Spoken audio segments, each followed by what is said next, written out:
ஒரு மனிதனின் வாழ்நாளின் பெரும் பகுதி கனவுகளாலே நிறைந்து அதுவே அவன் வாழ்வின் திருப்பு முனைகளாக மாறியது. வேறு யாருக்கும் நிகழ்ந்து இருக்குமா என்பது சற்று கேள்விக்குறியே. நமது தற்போதைய தியானத்தின் முக்கிய கதாபாத்திரம் யோசேப்பின் வாழ்வில் சொப்பனம் எப்படி முக்கியத்துவம் வாய்ந்தது என்பது இன்றைய தியானம். வாருங்கள் நிகழ்ச்சிக்குள்ளாக செல்வோம்.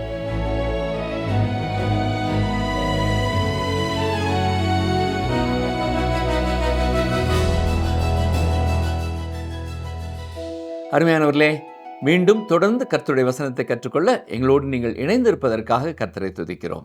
உங்கள் வாழ்க்கையிலே உங்கள் சூழ்நிலை எதுவாக இருந்தாலும் இன்றும் நாம் கற்றுக்கொள்ளப் போகிற வேத வசனங்கள் உங்களுக்கு நிச்சயமாய் பயனுள்ளதாக இருக்கும் என்று விசுவாசிக்கிறோம். இந்த அதிகாரம் இதுவரை பரபரப்பாக சென்று கொண்டிருந்த யோசேப்பின் வாழ்க்கை மேலும் யோசேப்பை அடுத்த கட்டத்திற்கு வேகமாக எடுத்து செல்லும் என்று நாம் நினைத்தோம். ஆனால் அதன் நகர்வையே இப்பொழுது முற்றிலுமாக நிறுத்திவிட்டது போல தெரிகிறது. யோசேப்பு சிறையில் இருப்பதையும் பார்வோனின் பானபாத்திரக்காரன் காட்டிய நன்றியற்ற செயலால் யோசேப்பின் விடுதலை தாமதமாவதையும் அவர் ஒரு எல்லைக்குள் முடக்கப்படுவதையும் நாம் பார்க்கிறோம். இதற்கெல்லாம் என்ன அர்த்தம் என்று ஒருவேளை நாம் யோசிக்கலாம். இவை அனைத்துமே யோசேப்பின் வாழ்க்கையில் கடவுளுடைய திட்டத்தையும் நோக்கத்தையும் நிறைவேற்றி கொண்டு இருக்கின்றன என்று திட்டமாய் நாம் சொல்ல முடியும். நாம் இந்த அதிகாரத்தை படித்து முடிக்கும் பொழுது அதை தெளிவாக புரிந்து கொள்வோம். ஆதியாகமம் 40ஆம் அதிகாரம் 1 முதல் 3 வசனங்களை பாருங்கள். இந்த நடபடிகளுக்கு பின்பு எகிப்து ராஜாவுக்கு பானபாத்திரக்காரனும் சுயம்பாகியும் எகிப்து ராஜாவாகிய தங்கள் ஆண்டவனுக்கு குற்றம் செய்தார்கள். பார்வோன் தன் பானபாத்திரக்காரரின் தலைவனும் சுயம்பாகிகளின் தலைவனுமாகிய இவ்விரண்டு பிரதானிகள் மேலும் கடும் கோபம் கொண்டு அவர்களை யோசேப்பு வைக்கப்பட்டிருந்த இடமும் தலையாரிகளின் அதிபதியின் வீடுமாகிய சிறைச்சாலையிலே காவல் பண்ணுவித்தான். என்னை கவனித்துக் கொண்டிருக்கிற அருமையானவர்களே, இது தற்செயலாக நடந்தது அல்ல. இது எதை காட்டுகிறது? எகிப்திய பார்வோன் மன்னர்கள் எவ்வளவு தன்னிச்சையாகவும் சர்வாதிகார போக்கோடும் ஆட்சி செய்தார்கள் என்பதை இது நமக்கு தெளிவாக்குகிறது. அந்த சுயம்பாகி, அதாவது சமையல்காரர், என்ன தவறு செய்தார் என்று நமக்கு தெரியாது. ஒருவேளை அவர் காலை உணவை சற்று கருக செய்திருக்கலாம். பார்வோன் தனது ஏதோ ஒரு மனப்போக்கினாலே அவரை சிறையில் தள்ளிவிட்டார். சரி, பானபாத்திரக்காரன் என்ன செய்தான்? ஒருவேளை அவர் பார்வோனுக்கு திராட்சரசம் கொண்டு வரும்பொழுது கால் தடுக்கி அங்கிருந்த விலையுயர்ந்த கம்பளத்தின் மீது அதை சிந்தி இருக்கலாம். நமக்கு தெரியாது. அவர்கள் இருவரும் ஏன் சிறைக்கு வந்தார்கள் என்று வேதம் நமக்கு சொல்லவில்லை. ஆனால் மிக முக்கியமான காரியம் என்னவென்றால், அவர்கள் யோசேப்பு இருந்த அதே இடத்திற்கு கொண்டு வரப்பட்டார்கள் என்பதுதான். சிறையிலும் கூட யோசேப்பு ஒரு நல்ல நிலையிலே இருந்தார். அவர் சென்ற இடமெல்லாம் அவருடைய திறமை அங்கீகரிக்கப்பட்டது. ஒருவன் கொடுக்கும் வெகுமதி அவனுக்கு வழி உண்டாக்கி பெரியோர்களுக்கு முன்பாக அவனை கொண்டு போய்விடும் என்று வேதத்திலே நாம் வாசிக்கிறோம். அப்படி நாம் வாசிப்பது போல யோசேப்பின் வாழ்க்கையிலே அது உண்மையானது. கடவுள் ஒரு மிக தெளிவான நோக்கத்திற்காக அவருடைய வாழ்க்கையிலே காய்களை நகர்த்தி கொண்டிருக்கிறார். பாருங்கள், ஆதியாகமம் 40:4. தலையாரிகளின் அதிபதி அவர்களை விசாரிக்கும்படி யோசேப்பின் வசத்தில் ஒப்புவித்தான். அவன் அவர்களை விசாரித்து வந்தான். அவர்கள் அநேக நாள் காவலில் இருந்தார்கள். யோசேப்பு அவர்களை கவனித்துக் கொள்ளும் பொறுப்பில் இருந்ததால் அவர்களோடு அவருக்கு பழக்கம் ஏற்பட்டது. அவர்கள் சிறையில் இருந்த காலத்திலே அவர்களை பராமரிப்பது யோசேப்பின் கடமையாக இருந்தது. பாருங்கள், ஆதியாகமம் 40:5-6 வசனங்கள். எகிப்து ராஜாவுக்கு பானபாத்திரக்காரனும் சுயம்பாகியுமாகிய அவ்விரண்டு பேரும் சிறைச்சாலையில் இருக்கும்போது ஒரே ராத்திரியிலே வெவ்வேறு பொருள் கொண்ட சொப்பனம் கண்டார்கள். காலமே யோசேப்பு அவர்களிடத்தில் போய் அவர்களை பார்க்கும்போது அவர்கள் கலங்கி இருந்தார்கள். யோசேப்பு எப்பொழுதும் சுறுசுறுப்பாகவும் புத்தி கூர்மையுடனும் எதையும் நேர்மறையாக பார்க்கும் குணம் கொண்டவராகவும் இருந்தார். ஆனால் பார்வோனிடத்திலே உயர் பதவியிலே இருந்த இந்த இருவர் மட்டும் முகத்தில் மிகுந்த கவலையுடனும் இருண்ட சோகத்துடனும் உட்கார்ந்திருப்பதை அவர் கவனித்தார். ஆதியாகமம் 40ஆம் அதிகாரம் 7-8 வசனங்கள். அப்பொழுது அவன் தன் எஜமானுடைய வீட்டில் தன்னோடே காவல் பண்ணப்பட்டிருந்த பார்வோனுடைய பிரதானிகளை நோக்கி, உங்கள் முகங்கள் இன்று துக்கமாயிருக்கிறது என்ன என்று கேட்டான். அதற்கு அவர்கள், சொப்பனம் கண்டோம், அதற்கு அர்த்தம் சொல்லுகிறவன் ஒருவனும் இல்லை என்றார்கள். அதற்கு யோசேப்பு, சொப்பனத்துக்கு அர்த்தம் சொல்லுதல் தேவனுக்குரியதல்லவா? அவைகளை என்னிடத்தில் சொல்லுங்கள் என்றான். யோசேப்பு இதில் முழு மகிமையையும் கடவுளுக்கே கொடுக்கிறார். பிற்காலத்திலே மற்றும் ஒரு அந்நிய நாட்டு அரண்மனையில் இருந்த தானியேல் என்ற எபிரேய இளைஞனும் இதையே செய்ததை நாம் பார்க்கலாம். தானியேலும் மகிமையை கடவுளுக்கே செலுத்தினார். நாம் கூட எந்த ஒரு காரியத்தை செய்தாலும் கர்த்தருக்கே மகிமையை செலுத்த வேண்டும். இதைத்தான் அவரும் விரும்புகிறார். நீங்களோ அல்லது நானோ கர்த்தருக்காக செய்யும் எதுவுமே கடவுளை புகழும் விதமாகவே செய்யப்பட வேண்டும். அதன் மகிமை கர்த்தருக்கே சேருகிறது என்பதை உறுதிப்படுத்திக் கொள்ளுங்கள். கர்த்தர் நமக்கு கொடுக்க விரும்பும் ஆசீர்வாதங்களை நம்மிலே பலர் முழுமையாக பெற்றுக்கொள்ளாமல் இருப்பதற்கு ஒரு காரணம் உண்டு. நமக்கு அற்புதமான காரியம் ஏதாவது நடக்கும் பொழுது அதை நாம் சாதாரணமாக எடுத்துக்கொள்கிறோம். அதற்காக கடவுளுக்கு மகிமையை செலுத்துவதில்லை. நாம் கடவுளுக்கு மகிமையை செலுத்த வேண்டும். யோசேப்பு அதை செய்ய வேண்டும். ஆம், அவர் அதை செய்கிறார். சொப்பனத்துக்கு அர்த்தம் சொல்லுதல் தேவனுக்குரியதல்லவா என்று அவர் கேட்கிறார்.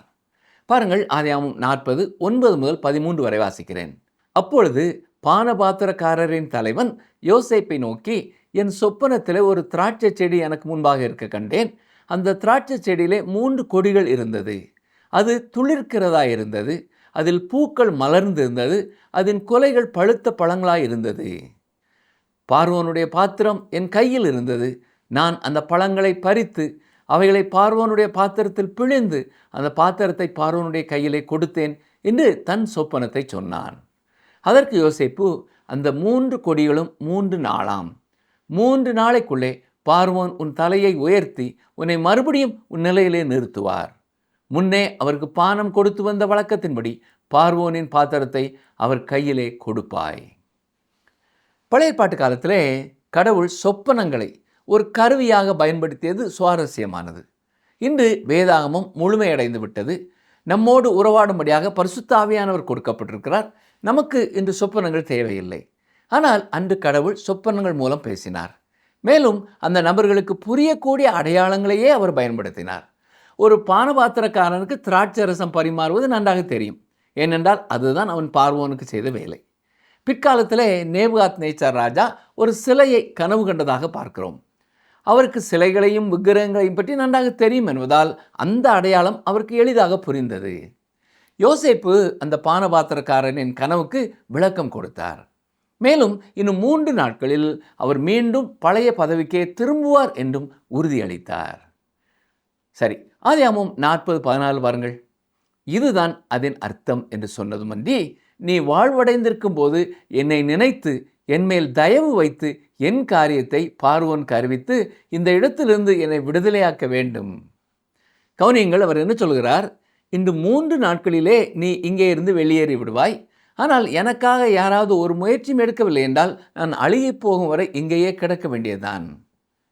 நான் உங்கள் கனவுக்கு பொருள் சொல்லுகிறேன், தயவுசெய்து என்னை மறந்து விடாதீர்கள் என்று சொல்கிறான். இப்பொழுது யோசேப்பு தனது பின்னணியை பற்றி சில காரியங்களை அவரிடத்திலே சொல்கிறார். ஆதியாகமம் 40:15 பாருங்கள். நான் எபிரேயருடைய தேசத்திலிருந்து களவாய் கொண்டு வரப்பட்டேன். என்னை இந்த காவல் கிடங்கள் வைக்கும்படி நான் இவ்விடத்தில் ஒன்றும் செய்யவில்லை என்றும் சொன்னான். வேத புத்தகம் நமக்கு சொல்லவில்லை என்றாலும் அந்த பானபாத்திரக்காரன் தான் வெளியே சென்றதும் யோசேப்புக்காக பார்வோனிடம் பேசுவதாக நிச்சயம் வாக்குறுதி அளித்திருப்பான். ஆதியாகமம் 40:16-17 பாருங்கள். அர்த்தம் நன்றாயிருக்கிறது என்று சுயம்பாகிகளின் தலைவன் கண்டு யோசேப்பை நோக்கி, நானும் என் சொப்பனத்தில் 3 வெள்ளை கூடைகள் என் தலையின் மேல் இருக்க கண்டேன். மேற்கூடையிலே பார்வோனுக்காக சமைக்கப்பட்ட சகலவித பலகாரங்களிலும் கொஞ்சம் கொஞ்சம் இருந்தது.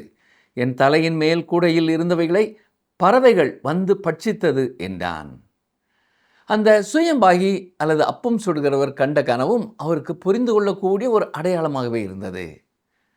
சிறிய பிஸ்கெட்டுகள் மற்றும் இனிப்பு பலகாரங்கள் நிறைந்த ஒரு கூடையை பற்றி அவரால் எளிதாக புரிந்து கொள்ள முடியும். ஆதியாகமம் 40:18-19 பாருங்கள். அதற்கு யோசேப்பு, அந்த 3 கூடைகளும் 3 நாளாம். இன்னும் 3 நாளைக்குள்ளே பார்வோன் உன் தலையை உயர்த்தி உன்னை மரத்திலே தூக்கி போடுவார். அப்பொழுது பறவைகள் உன் மாம்சத்தை தின்னும். இதுதான் அதன் அர்த்தம் என்று சொன்னான். யோசேப்பு அந்த கனவுக்கும் விளக்கம் அளித்தார். ஆனால் அது அவருக்கு சாதகமாக இருக்காது என்றும் எச்சரித்தார். இன்னும் 3 நாட்களில் அவர் சிறையில் இருந்து வெளியே கொண்டு செல்லப்பட்டு தூக்கிலிடப்படுவார் என்றும் பறவைகள் அவருடைய மாம்சத்தை தின்னும் என்றும் யோசேப்பு கூறினார். ஆதியாகமம் 40:20-23 வரை பாருங்கள். 3ஆம் நாள் பார்வோனுடைய ஜென்ம நாளாய் இருந்தது. அவன் தன் ஊழியக்காரர் எல்லாருக்கும் விருந்து பண்ணி பானபாத்திரக்காரருடைய தலைவன் தலையையும் சுயம்பாகிகளுடைய தலைவன் தலையும் தன் உத்தியோகஸ்தரின் நடுவே உயர்த்தி பானபாத்திரக்காரரின் தலைவனை பானம் கொடுக்கிற தன் உத்தியோகத்திலே மறுபடியும் வைத்தான். அந்தபடியே அவன் பார்வோனுடைய கையிலே பாத்திரத்தை கொடுத்தான். சுயம்பாகிகளின் தலைவனையோ தூக்கி போட்டான். யோசேப்பு அவர்களுக்கு சொன்ன அர்த்தத்தின்படியே சம்பவித்தது. ஆனாலும் பானபாத்திரக்காரனின் தலைவன் யோசேப்பை நினையாமல் அவனை மறந்து விட்டான். பாவம் யோசேப்பு. இப்பொழுது அவர் ஒரு நம்பிக்கையற்ற இக்கட்டான நிலையில் இருப்பது போல தெரிகிறது. அவர் வெறும் அடிமை மட்டுமல்ல, அபாண்டமாக பழி சுமத்தப்பட்ட ஒரு கைதி. கொஞ்சம் யோசித்து பாருங்கள். அவர் ஏதோ ஒரு குற்றம் செய்திருந்தால் அந்த சிறை கம்பிகள் எவ்வளவு வேதனையை அவருக்கு கொடுக்குமோ அதே அளவு வலி நிறைந்ததாகவே இப்பொழுதும் அவருக்கு இருந்தது. யோசேப்பை அப்படியே சிறையிலே மறக்கடிக்க செய்வதுதான் போத்திபாரின் திட்டமாயிருந்தது. தன் வீட்டில் நடந்த அந்த அவமானத்தை மூடி மறைக்க அவர் கையாண்ட வழி இதுதான். போத்திபார் செய்த அந்த தவற்றை மறைக்க யோசேப்பு விலை கொடுக்க வேண்டியதாக இருந்தது. யோசேப்பிற்கு இருந்த ஒரே ஒரு வெளிச்சம், அந்த பானபாத்திரக்காரன் பார்வோனிடம் தன்னை பற்றி பேசுவான் என்ற எண்ணம் மட்டும்தான். பார்வோனின் கவனத்தை பெற்றுக்கொள்ள இது ஒரு அற்புதமான வழியாக தெரிந்தது. ஆனால் அந்த பானபாத்திரக்காரனோ மீண்டும் தன் வேலை கிடைத்த மகிழ்ச்சியிலேயும் பார்வோனின் தயவை பெற்ற உத்வேகத்திலேயும் பாவம் யோசேப்பை முற்றிலுமாய் மறந்து போய்விட்டான். ஆனால் கடவுள் ஒரு நோக்கத்திற்காகவே யோசேப்பை அங்கேயே விட்டு வைக்க விரும்புகிறார். ஒருவேளை அந்த பானபாத்திரக்காரன் பார்வோனிடத்திலே போய் அங்கே ஒரு நிரபராதி கைதியாக இருக்கிறார் என்று சொல்லியிருந்தால் என்ன நடந்திருக்கும்? கொஞ்சம் யோசித்து பாருங்கள். யோசேப்பு அங்கே சிறையில் இருக்கக்கூடாது, அவர் மீது வீணாக பழி சுமத்தப்பட்டுள்ளது, அவர் என் கனவுக்கு விளக்கம் கொடுத்தார், பார்வோன் ராஜாவே நீங்கள் அவரை விடுதலை செய்தால் நான் உங்களுக்கு நன்றியுள்ளவனாக இருப்பேன் என்று ஒருவேளை அந்த பானபாத்திரக்காரன் உடனே சொல்லியிருந்து பார்வோனும் உடனே அவரை விடுதலை செய்திருந்தால் என்ன நடந்திருக்கும்? பார்வோன் தனது கனவுக்கு விளக்கம் தேவைப்பட்ட அந்த முக்கியமான நேரத்தில் யோசேப்பு கானான் தேசத்திலே உள்ள தனது வீட்டிலே போய் சேர்ந்திருப்பார். தேவன் அவரை அருகிலேயே வைத்திருக்க விரும்புகிறார். அதற்கு சிறைச்சாலை ஒரு வசதியான இடமாக இருந்தது. பார்வோனுக்கு தேவைப்படும் பொழுது யோசேப்பை தேடி கண்டுபிடிப்பதிலே எந்த சிரமமும் இருக்கக்கூடாது என்பதற்காகத்தான் யோசேப்பை கர்த்தர் அங்கே வைத்திருந்தார். இத்தனை மனசோர்வுகளுக்கு மத்தியிலேயும் தேவன் தனது வாழ்க்கையிலே கிரியை செய்கிறார் என்பதை யோசேப்பு நம்பினார். அந்த விசுவாசத்தின் கனி அவருடைய வாழ்க்கையிலே வெளிப்படையாக தெரிந்தது. அவர் தனது வாழ்க்கையிலே ஒவ்வொரு உறவிலும் உண்மை உள்ளவராயிருந்தார். போத்திபாருக்கு உண்மை உள்ளவராயிருந்தார், சிறை அதிகாரிக்கு உண்மை உள்ளவராக இருந்தார். எல்லாவற்றிற்கும் மேலாக எப்பொழுதும் கர்த்தருக்கு மகிமையை செலுத்தி தேவனுக்கு உண்மை உள்ளவராக இருந்தார். பிற்காலத்திலே அவர் பார்வோனுக்கும் உண்மை உள்ளவராக இருப்பார். தனக்கு துரோகம் செய்த தன் சகோதரர்களுக்கும் உண்மை உள்ளவராகவே இருப்பார் என்பதை நாம் பார்ப்போம். யோசேப்பின் விசுவாசமே அவரை உண்மை உள்ளவராக மாற்றியது. என்னை கவனித்துக் கொண்டிருக்கிற அருமையான சகோதரனே, சகோதரியே, நீங்களும் உண்மையான ஒரு விசுவாசியாக இருந்தால் நிச்சயமாக எந்த சூழ்நிலையிலும் உண்மையுள்ளவர்களாக இருப்பீர்கள். நாம் வாழும் இந்த காலங்களிலே வெகு சில கிறிஸ்தவர்களே நம்பத்தக்கவர்களாக இருக்கிறார்கள். நிஜமாகவே உண்மையை சொல்லப்போனால் தங்களுக்கு கொடுக்கப்பட்ட பொறுப்புகளிலே உண்மையாக இருப்பவர்கள் மிக குறைவாகவே இருக்கிறார்கள். அப்படி இருப்பவர்களுக்காக நாம் கர்த்தருக்கு நன்றி சொல்ல வேண்டும். நான் எங்கெல்லாம் சென்றேனோ அங்கெல்லாம் எனக்கு துணையாக ஒரு சில உண்மையான மனிதர்களை தேவன் கொடுத்திருக்கிறார். அவர்கள் எங்களுக்கு பெரிய ஊக்கத்தையும் உற்சாகத்தையும் ஊழியத்திலே தருகிறார்கள். சரி, யோசேப்பு அப்படிப்பட்ட ஒரு மனிதர் தான். கடவுள் மீது அவர் வைத்திருந்த நம்பிக்கை அவரை உண்மை உள்ளவராக மாற்றியது. அந்த நம்பிக்கை தான் சோதனைகளிலும் கஷ்டங்களிலும் அவருக்கு ஒரு நேர்மறையான எண்ணத்தை கொடுத்தது. மற்றவர்களிடம் அன்பாகவும் கனிவாகவும் நடந்து கொள்ளவும் அதுவே காரணமாக இருந்தது. சிறையில் இருந்த பொழுது பானபாத்திரக்காரன் மற்றும் சுயம்பாயி ஆகிய அதிகாரிகளிடம் அவர் எவ்வளவு அன்பாக இருந்தார் என்பதை பார்த்தீர்களா? பிறகு தன்னை கொடுமைப்படுத்திய தன் சகோதரர்களிடமும் அவர் அன்பு காட்டினார்.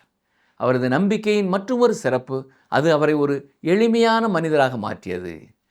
தனது எல்லா வெற்றிகளுக்கும் அவர் கடவுளுக்கே மகிமையை செலுத்தினார். அவர் எவ்வளவு சிறந்த மனிதர் இல்லையா? இதற்கெல்லாம் எது காரணம்? அவர் கடவுளை முழுமையாக நம்பினார். தன்னுடைய முன்னோரான ஆபிரகாமை போலவே கடவுள் மீது மாறாத நம்பிக்கை கொண்டிருந்தார். அந்த நம்பிக்கையின் பலன்தான் அவரிடத்தில் காணப்பட்ட இந்த அழகான குணங்கள். இப்பொழுது யோசேப்பு சிறையில் எல்லாராலும் மறக்கப்பட்டு கிடக்கிறார். ஆனால் ஒருவர் மட்டும் அவரை மறக்கவில்லை. அவர்தான் கர்த்தர். கர்த்தர் அவரை மறக்கவே இல்லை. அவருடைய வாழ்க்கையிலே தொடர்ந்து கிரியை செய்து கொண்டிருக்கிறார். அருமையான சகோதரனை, சகோதரியே, இதிலே உங்களுக்கும் எனக்கும் ஒரு பெரிய செய்தி இருக்கிறது. இப்பொழுது நீங்கள் எந்த சூழ்நிலையிலே இருக்கிறீர்கள் என்று எனக்கு தெரியாது. ஆனால் எங்களோடு தொடர்பு கொள்ளும் பலருடைய வாழ்க்கையை கவனித்தால் பலரும் கடினமான நிலைமையில் இருப்பதை எங்களால் உணர முடிகிறது. ஒரு மனிதர் கூறும் பொழுது, நான் ஒரு இக்கட்டான நிலையில் சிக்கி தவிக்கிறேன், எல்லாமே இருட்டாக தெரிகிறது என்று சொன்னார். உங்களுக்கு வெளியே செல்லும் வழி தெரியாமல் இருக்கலாம். கடவுளுக்கு என் மேல் அக்கறை இருக்கிறதா என்று நீங்களே யோசிக்கலாம். அதற்காகத்தான் கடவுள் யோசேப்பின் இந்த கதையை நமக்கு கொடுத்திருக்கிறார். அவருக்கு உங்கள் மேல் அக்கறை இருக்கிறது பிரியமானவர்களே. இதையும் உங்கள் வாழ்க்கையிலே அவர் செயல்பட்டு கொண்டிருக்கிறார் என்பதையும் நீங்கள் தெரிந்து கொள்ள அவர் விரும்புகிறார். நீங்கள் அவருடைய பிள்ளையாக இருந்தால் உங்களுக்கு புரியாத, ஆனால் உங்கள் நன்மைக்காகவே சில காரியங்கள் நடக்க அவர் அனுமதி கொடுக்கிறார். அவர் கொடுக்கும் தண்டனைகள் அல்லது சோதனைகள் எப்பொழுதும் நமது நன்மைக்கே. அருமையானவர்களே, நாம் என்றுமே தோற்று போக மாட்டோம். நம் ஆண்டவர் எவ்வளவு அற்புதமானவர் இல்லையா? சரி, தொடர்ந்து 41ஆம் அதிகாரத்திலிருந்தும் சில வசனங்களை பார்ப்போம்.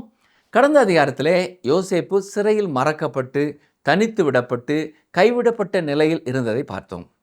அதற்கும் இந்த அதிகாரத்திற்கும் எவ்வளவு பெரிய வித்தியாசம்! ஆனால் இவை அனைத்தும் அவருடைய வாழ்க்கையிலே கடவுளின் நோக்கத்தை நிறைவேற்றவே நடக்கின்றன. இன்று நம் வாழ்க்கையிலேயும் கடவுளின் கரம் இருப்பதை நாம் உணர்ந்தால் அது வாழ்க்கையை பார்க்கும் நம் பார்வையையே அப்படியே மாற்றி போட்டுவிடும். இந்த அதிகாரத்திலே பார்வோன் மன்னனின் கனவுகளுக்கு யோசேப்பு விளக்கம் சொல்லும் பொழுது அவர் சிறையிலிருந்து விடுதலையாவதை நாம் பார்க்க போகிறோம். அவர் எகிப்து நாடு முழுவதற்கும் அதிகாரியாக நியமிக்கப்படுகிறார். மேலும் ஓன் பட்டணத்து ஆசாரியனின் மகளான ஆஸ்நாத்தை திருமணம் செய்கிறார். அவர்களுக்கு மனாசே மற்றும் இப்ராஹிம் என்ற 2 மகன்கள் பிறக்கிறார்கள். இது ஏழ்மையிலிருந்து பெரும் செல்வந்தராக உயர்ந்த ஒரு மனிதனின் கதை என்று சொல்லலாம்.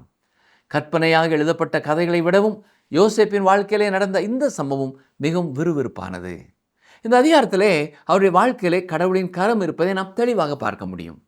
கஷ்டமான நேரங்களிலேயும் கடவுள் தன்னை தாங்குகிறார் என்பதை யோசேப்பு உணர்ந்திருக்கிறார். இது அவரிடம் பல நல்ல குணங்களை வளர்த்தது. இவை ஆவியின் கனிகளாகும். அவற்றில் ஒன்றுதான் பொறுமை. உபத்திரவம் பொறுமையை உண்டாக்கும் என்று ரோமர் 5:3 சொல்லப்பட்டுள்ள உண்மைக்கு யோசேப்பின் வாழ்க்கை ஒரு மிகச்சிறந்த உதாரணமாகும். பிற்காலத்திலே தானியேல் எப்படி நேபுகாத்நேச்சார் மன்னனுக்கு முன்னால் கொண்டு வரப்பட்டாரோ அதே போல இந்த இளைஞன் யோசேப்பும் எகிப்திய மன்னரான பார்வோனுக்கு முன்னாலே கொண்டு வரப்படுகிறார். இவர்கள் இருவருமே மன்னர்களின் கணவர்களுக்கு விளக்கம் சொல்ல போகிறார்கள். அடுத்ததாக இந்த அதிகாரத்தின் இறுதியிலே வரும் பஞ்சத்தை பற்றி பார்க்க போகிறோம். அந்த பஞ்சத்தினால் கடவுள் எதை சாதிக்கப் போகிறார்?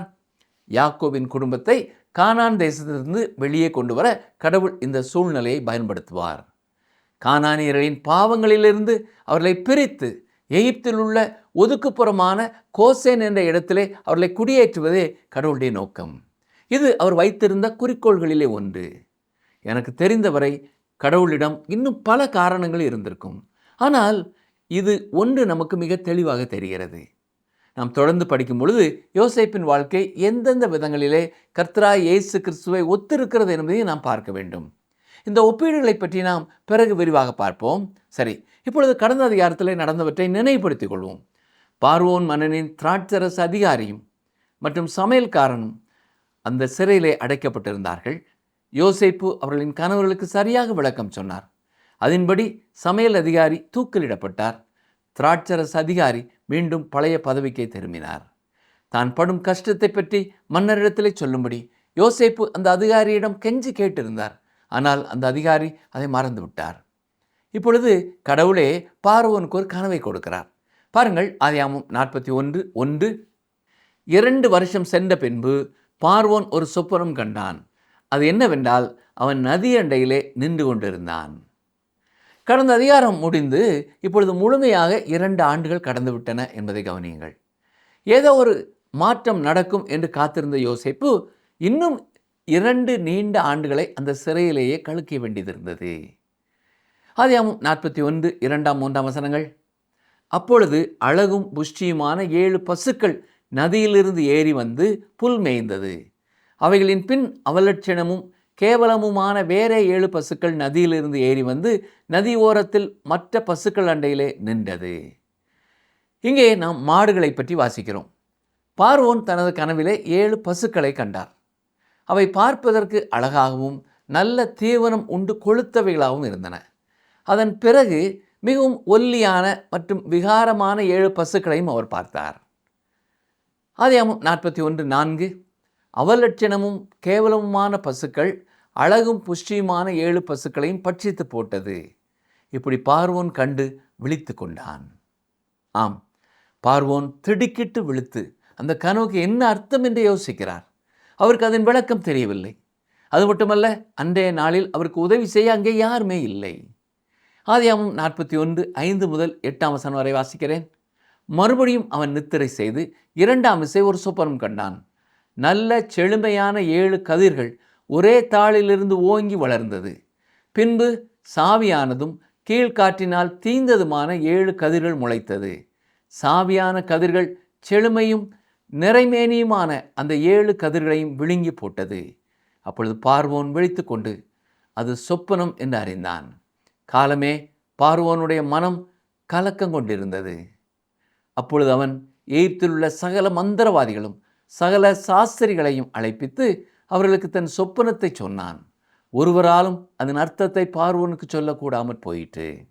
இந்த மந்திரவாதிகள் மற்றும் அறிஞர்கள் எல்லாரும் உள்ளே அழைக்கப்பட்டு பார்வோன் அவர்களுக்கு தன் கனவை சொல்லி கொண்டிருந்த போது அந்த பானபாத்திரக்காரன் அங்கேயே நின்று கேட்டுக்கொண்டிருந்தான். எப்பொழுதும் பார்வோனுக்கு தேவையானதை செய்து கொடுப்பதே அவனுடைய வேலை என்பதால் அவன் அங்கேயே இருந்தான். அந்த அறிஞர்கள் யாராலும் பார்வோனின் கனவுக்கு விளக்கம் சொல்ல முடியாத போது பானபாத்திரக்காரன் பேசத் தொடங்கினான். கவனியங்கள், வாசிக்கிறேன். ஆதியாகமம் 41:9 அப்பொழுது பானபாத்திரக்காரரின் தலைவன் பார்வோனை நோக்கி, நான் செய்த குற்றம் இன்றுதான் என் நினைவில் வந்தது. இதை ஒரு சிறிய குறை அல்லது தவறு என்று சொல்வதை விட மேலான ஒன்று என்று கூறலாம். இது ஒரு பாவம் என்று கூட சொல்லலாம். ஆனால் பாருங்கள், இவை அனைத்தும் கடவுளின் திட்டப்படியே நடக்கின்றன. நாம் இதை சூழ்நிலைகளின் தற்செயலான சங்கமம் என்று சொல்லலாம். யோசேப்பு அனுபவித்த அந்த இக்கட்டான நேரங்களிலே அதன் காரணத்தை அவரால் புரிந்து கொள்ள முடியவில்லை. ஆனால் கடவுள் ஒரு நோக்கத்திற்காகவே அவற்றையெல்லாம் அனுமதித்தார். இப்பொழுது அந்த அதிகாரி என்ன சொல்கிறான்? ஓ, மறந்தே போனேனே, சிறையிலிருந்து நான் வெளியே வந்தபோது ஒரு வாலிபனை பற்றி உங்களிடம் பேசுவதாக நான் வாக்கு கொடுத்தது இப்பொழுதுதான் ஞாபகத்தில் வருகிறது. சொல்லப்போனால் பார்வோனே, அவனால் கனவுகளுக்கு விளக்கம் சொல்ல முடியும் என்று சொல்லி இப்பொழுது அவன் தனக்கு நடந்த அனுபவத்தை பார்வோனிடத்தில் விவரிக்கிறான். பாருங்கள், ஆதியாகமம் 41:10 முதல் 13 வரை. பார்வோன் தம்முடைய ஊழியக்காரர் மேல் கடும் கோபம் கொண்டு என்னையும் சுயம்பாகிகளின் தலைவனையும் தலையாரிகளின் அதிபதி வீடாகிய சிறைச்சாலையிலே வைத்திருந்த காலத்தில் நானும் அவனும் ஒரே ராத்திரியிலே வெவ்வேறு பொருள் கொண்ட சொப்பனம் கண்டோம். அப்பொழுது தலையாரிகளின் அதிபதிக்கு வேலைக்காரனாகிய எபிரேய பிள்ளையாண்டான் ஒருவன் அங்கே எங்களோட இருந்தான். அவனிடத்தில் அவைகளை சொன்னோம். அவன் நாங்கள் கண்ட சொப்பனங்களுக்குரிய வெவ்வேறு அர்த்தத்தின்படியே எங்கள் சொப்பனத்தின் பயனை சொன்னான். அவன் எங்களுக்கு சொல்லிய அர்த்தத்தின்படியே நடந்தது. என்னை திரும்ப என் நிலையிலே நிறுத்தி அவனை தூக்கி போடுவித்தார் என்றான். உடனே பார்வோன், சரி, இங்கே இருப்பவர்கள் எல்லாரையும் நாம் சோதித்து பார்த்து விட்டோம். அந்த வாலிபன் உன்னுடைய கனவிற்கும் சமையல்காரனின் கனவிற்கும் சரியான விளக்கம் சொன்னான் என்றால் அவனை கூட்டிக் கொண்டு வாருங்கள். ஏனென்றால் என் கனவுகள் ஏதோ மிக முக்கியமான அர்த்தத்தை கொண்டிருப்பதாக நான் உணர்கிறேன் என்றான். பிரியமானவர்களே, இன்று நாம் கற்றுக்கொண்ட வசனங்கள் நமக்கு சொல்லிக் கொடுக்கும் சத்தியம் என்ன? இந்த பானபாத்திரக்காரனைப் போல மனிதர்கள் நம்மை மறக்கலாம். நம்முடைய நன்மைகளை மறந்து நன்றியற்றவர்களாக இருக்கலாம். ஆனால் பரலோகத்தின் தேவன் ஒருபொழுதும் நம்மை மறப்பதில்லை. அந்த 2 ஆண்டு கால தாமதம் யோசேப்புக்கு ஒரு தண்டனை அல்ல, அது ஒரு பயிற்சி காலம். பார்வோனின் கனவு காணும் அந்த சரியான வினாடிக்காக தேவன் காத்திருந்தார். உங்கள் வாழ்க்கையிலையும் சில கதவுகள் இன்னும் திறக்கப்படவில்லை என்றால் தேவன் சரியான நேரத்திற்காக காய்களை நகர்த்தி கொண்டிருக்கிறார் என்றுதான் அர்த்தம். எனவே பதட்டப்படாமல் காத்திருங்கள். யோசேப்புக்கு சிறைச்சாலை என்பது ஒரு முட்டுக்கட்டை போல தெரிந்திருக்கலாம். ஆனால் அதுதான் அவரை அரண்மனைக்கு இட்டு செல்லும் பாதையாக இருந்தது. உங்களை சுற்றியுள்ள சுவர்கள் உங்களை முடக்குவதற்காக அல்ல, உங்களை அடுத்த கட்டத்திற்கு பக்குவப்படுத்துவதற்காகவே எழுப்பப்பட்டிருக்கின்றன என்பதை மறந்து போகாதீர்கள். யோசேப்பின் ஆன்மீக முதிர்ச்சி அவர் பேசும் ஒரு வார்த்தையில் வெளிப்படுகிறது. சொப்பனத்துக்கு அர்த்தம் சொல்லுதல் தேவனுக்குரியதல்லவா என்று சொன்னார். தனக்கு கிடைத்த ஞானத்தை அவர் தனதாக்கி கொள்ளவில்லை. இக்கட்டான சூழ்நிலையிலும் தேவனை உயர்த்துகிறவர்களை தேவன் உலகத்திற்கு முன்பாக உயர்த்துவார். மேலும் உபத்திரவம் பொறுமையையும், பொறுமை பரீட்சையையும், பரீட்சை நம்பிக்கையையும் உண்டாக்கும் என்ற வசனத்திற்கு யோசேப்பு ஒரு உன்னதமான சாட்சி. அருமையானவர்களே, யோசேப்பின் சரித்திரம் வெறும் கடந்த கால கதை மட்டுமல்ல, அது உங்கள் எதிர்காலத்திற்கான நம்பிக்கை. உங்கள் வாழ்க்கையின் 2 கால காத்திருப்பு விரைவிலே முடிய போகிறது. தேவன் உங்களை மறக்கவில்லை. அவர் உங்களை உயர்த்துவார்.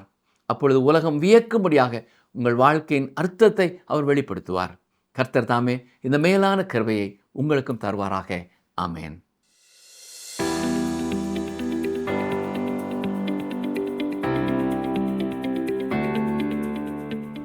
பான பாத்திரக்காரரின் தலைவனும் சுயம்பாகிகளின் தலைவனும் சிறைப்பட்டிருந்த இடம் எது? பான பாத்திரக்காரரின் தலைவனும் சுயம்பாகிகளின் தலைவனும் சிறைப்பட்டிருந்த இடம் எது? ஆப்ஷன் ஏ எகிப்தின் சிறைச்சாலை, ஆப்ஷன் பி போத்திபாரின் வீட்டு சிறைச்சாலை, ஆப்ஷன் சி தலையாரிகளின் அதிபதி வீடாகிய சிறைச்சாலை.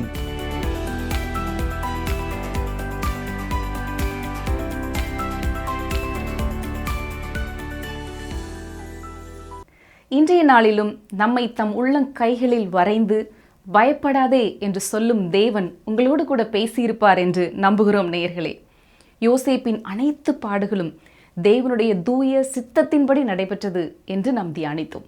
ஏனெனில் அவனுடைய காத்திருப்பு காலங்கள், அவனுடைய பாடுகள் எல்லாம் இறுதியில் அவனை ஒரு உயர்ந்த ஸ்தானத்திலே பார்வோன் முன்பாக கொண்டு நிறுத்தியது.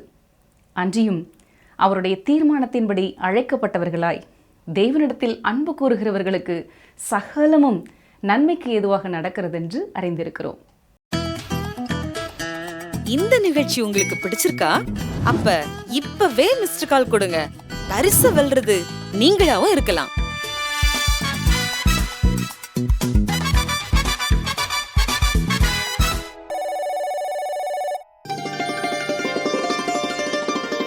தேவன் அவனவனுடைய கிரியைகளுக்கு தக்கதாய் அவனவனுக்கு பலனளிப்பார்.